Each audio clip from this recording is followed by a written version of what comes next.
6 pa do 5, ja. Takrat je treba biti doma, sicer pa kuhar se vam da. Dokler ne potujete čez občinske meje, ne kršite drugih predpisov in imate masko na vseh delih telesa. Dobar dan, gospa, promocija. Zdaj, policijska ura, izvolite. Tudi navadni državljani imate pravice. Čisto res, preberite si. Policijska ura, promocija do 10 zdaj. Ob 9 morate še okoli hoditi, gospa. Policijska ura do 10. Med 9 in 10 svobodno, ja, lahko tudi jogate, kar želite, gospa. Ja, problem je, ne, zadnjih nekaj mesecev smo toliko enih stvari ukinili pa prepovedali, da so ljudje zmedeni in ne vedo več, kaj se sme in kaj ne. Pa reči, da tvegajo, pa nič ne počnejo. Policijska ura, bom rekel, je en tak lep primer. Mi smo podaljšali z 9 na 10, ampak smo zelo šlo odziv dober. Niti enega, bom rekel, enega pisma hvaležnosti od državljanov. Niti ene 2 lajka smo dobili na Facebooku, pa še to je eno od mame. Jaz ne vem, kaj bi ljudje radi. Narediš policijsko uro ob 9, ni prav. Narediš policijsko uro ob 10, spet poslušamo, da je to pa represija. Pa čakaj, ljudje božji, kaj bi imeli zdaj? Kdaj bi imeli policijsko uro, da bi se počutili svobodno, mi povej, no, lepo vas prosim. Sam jamr. Sam jamr. Dobar dan, gospa, promocija policijska ura. Promocija za policijsko uro do 10, gospod, v imenu trajne misli. Do 10, ne do 9, do 10. Se pa sprehajaš pet čez 9, po mestu pa so ulice prazne. Mislim, daš jim priliko, pa jim ne izkorist, ne. Zato bomo zdaj uvedli posebne enote policije, ki bodo med 9 in 10 obiskovali ljudi doma in zdaj, če policist oceni, da bi osebi, ki odpre vrata, koristi v zrak, ga lahko napoti na kazenski sprehod. Res? Do 10 se ja, ker potem se vidajo v prekršku.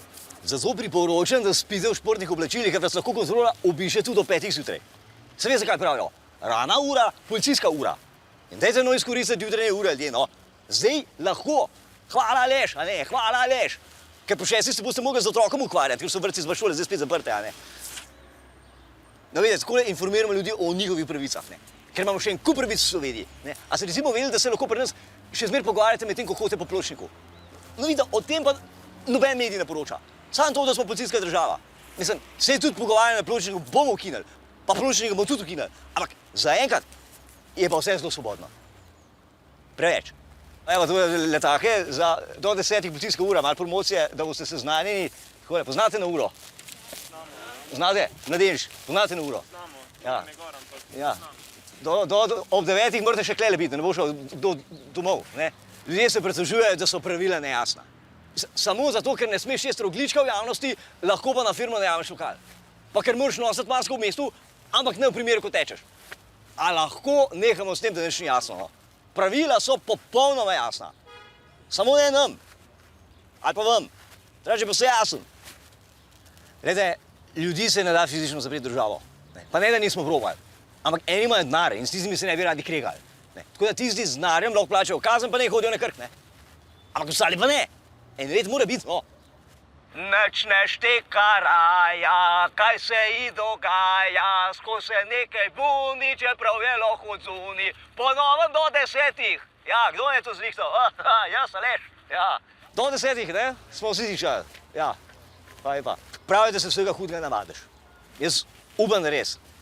Ker bo tole še dolgih 11 dni. Subscribaj se na kanal, pa ne čakaj, če se nisi, sedaj zdaj. Če pa si se, pa sedaj še enkrat, ziher je ziher.